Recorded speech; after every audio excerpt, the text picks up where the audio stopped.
Hello everyone, welcome to my channel Cosmopolitan Education. I am here again with another video of the chapter Why Do We Fall Ill. In the last video we have talked about different categories of the diseases. Actually we have divided diseases into different categories based on different things. Actually their bases are different, but the division of diseases was done. So today we are going to talk about the prevention of diseases, because we all know that prevention is better than cure. Yes, we have to cure the disease once we are suffering from it, but before getting suffered, we can take some precautions which are going to prevent the disease. So in every case prevention is always better than cure. So how we can prevent the diseases, how you can stop the diseases from being spread, what can you do, what can be the initiatives which you can take to stop them from spreading. So if the prevention of diseases is concerned, so for that we have a rule, that is 5Fs rule. You have to take care of different 5 different types of Fs which are present here, 1, 2, 3, 4 and 5, and these 5 Fs are fluid, finger, flies, field and flood. These and what are the things which basically come under these categories? If we are talking about the fluid, that simply means protect water source. If any type of water source is present around you, you have to protect it. Don't just let it be dirty, or don't give any chance to for the development of any type of microorganisms in that type of water source. So you have to prevent that thing. Fluid is for protect water source if it is present around you, or if you are having any water source in your home also, you have to take that you have to keep that source neat and clean, so that the water which you will be drinking, that will be clean and it will be not going to give rise to any different type of disease. The second is finger. So this simply means you have to wash your hands before eating, and the person which is going to cook the food, or the person who is cutting the vegetables, that person also has to wash the hands before cooking the food and after cooking also. So every time you have to wash your hands before eating your food also, after finishing your food also, you have to wash your hands so that your hands will be clean. There will be no germs present in your hands. The second is flies. So what you have to do here, you have to take care of your food. You have to take care of the food which you are going to eat. If you will keep the container open in which your food is kept, so it is possible that some flies will come and they will sit there in that container. So what they are actually going to do, because flies can come from anywhere, you don't know where they were sitting before, so they can carry some germs, they can carry some microorganisms, and as they are sitting on the container, so they are going to infect the food material which you are going to eat. So you have to take care of this thing also.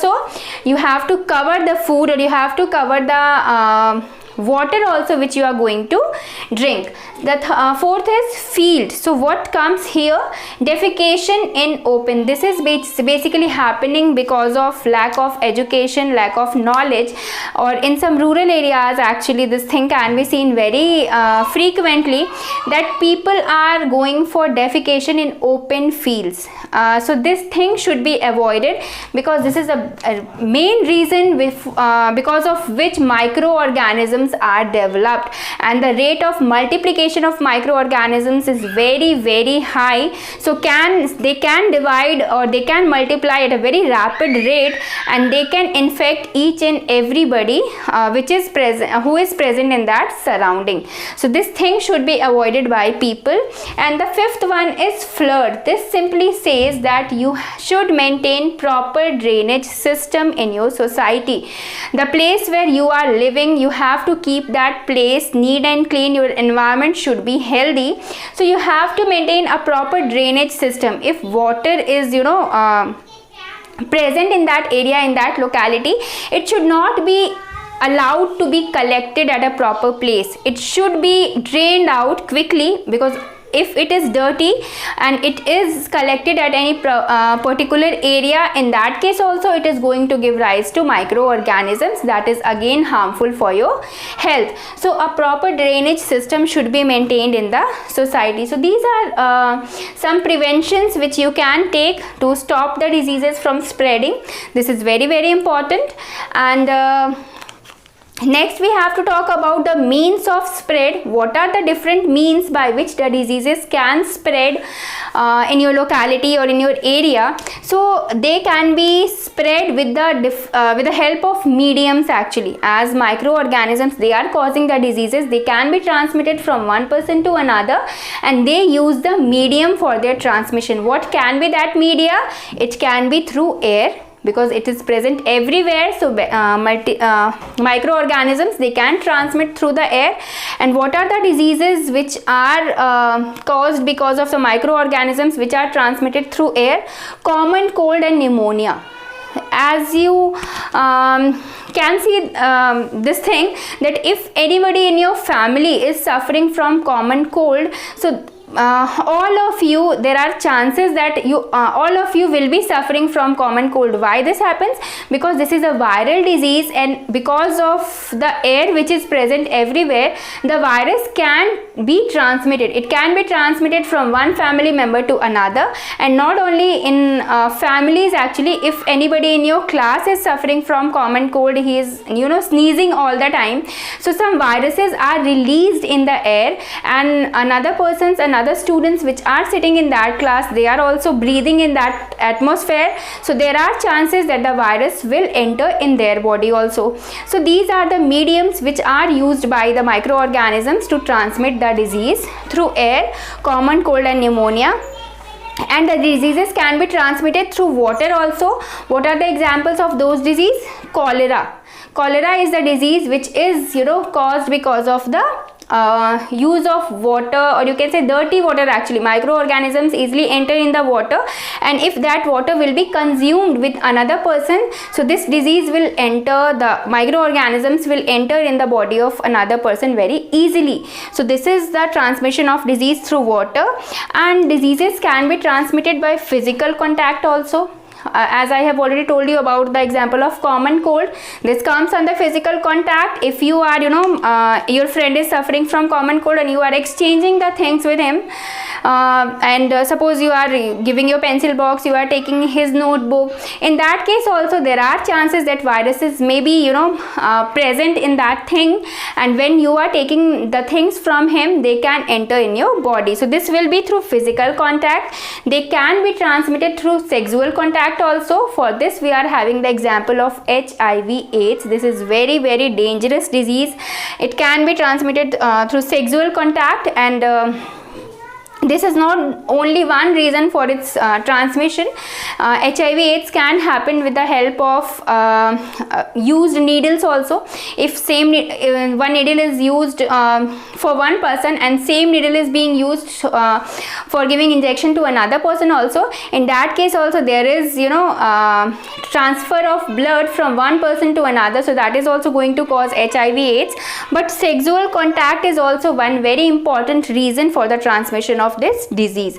And as we are talking about the transmission of diseases from one person to another, there is one very important thing,